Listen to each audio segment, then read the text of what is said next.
So it's been another big few days in the cricket world. First of all, the Boxing Day Test match, which didn't go entirely to plan, with Australia winning the toss and batting, making 195, with the only notable contributions minus Labuschagne with 45 and Travis Head with 32. Again, Ashwin was outstanding, taking another 3 wickets in the first innings. Mohammad Siraj, 2 wickets in that innings. Bumrah played well. Yadav as well. Just a good all-round effort with Jadeja also chipping in.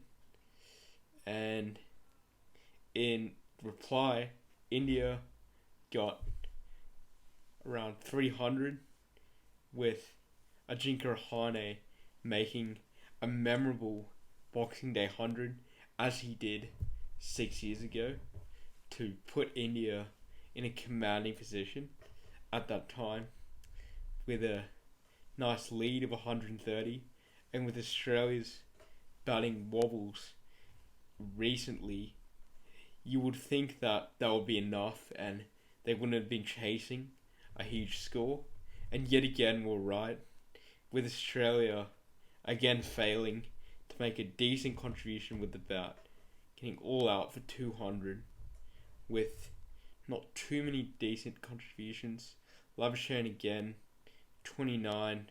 Cameron Green, he shone with the bat, getting 45, hopefully saving his spot for the next game.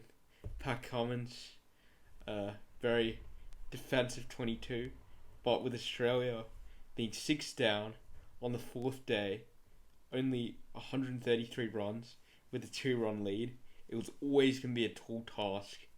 I always had the hope that they may just bat up to that 300 mark and get to that slightly uncomfortable lead for India, but unfortunately, Green and Cummins, they just couldn't kick on.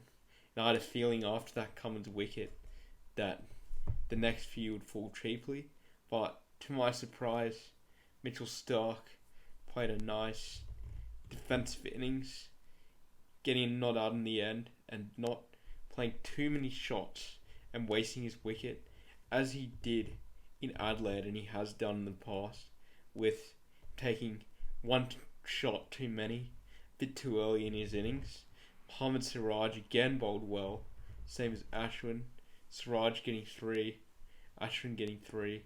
Ashwin already having more than 10 wickets in the series so far. He's looking like a big threat. And Australia, they have a lot of questions to answer.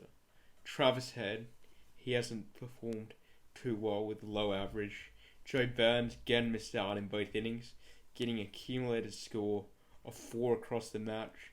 Matthew Wade is starting to look more comfortable in his opening position after a very gutsy and Pajara-like 40 knock when his team was under pressure. Cameron Green may slowly be finding his way into the Australian setup after a couple of nervous innings, as he's predominantly there as batter and a 6 bowler that can provide some relief, but bowling traditionally isn't his strongest suit, but having a medium pace all-rounder that can do both is what Australia has been looking for quite some time. So he may be the next big thing. He has been renowned as once in a generational player, so maybe the punters are right. But Travis Head, I believe, should make way for either Will Pucovski or Marcus Harris, drop Matthew Wade back down the order and bring David Warner in for Joe Burns. The others I would keep, although I'm not sure whether Australia will go for the 2 spinners, since now we have had confirmed news as of last night that the third test, traditional pink test, will be held at the SCG. So great news there.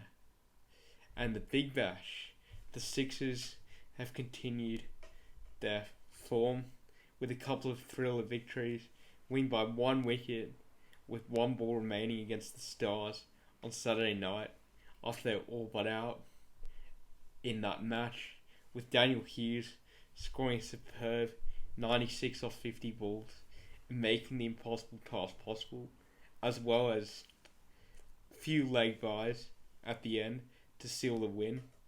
But luck is also part of the game as well. And last night again, the Renegades sent the Sixers 169 to win.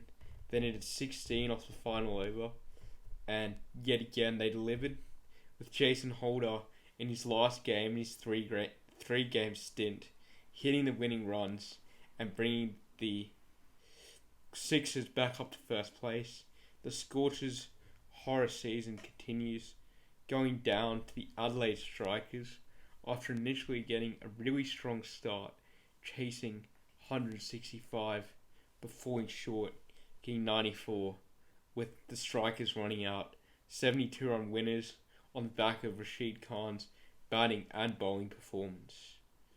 The Thunder have also shown their worth and the depth and balance of their side in the last couple of games, getting 2 convincing wins, beating the Renegades on Saturday night by 130 runs, followed by a 70-run win last night against the Stars, who have now lost 2 games in a row. And the Thunder, Sixers, and Strikers all looking good.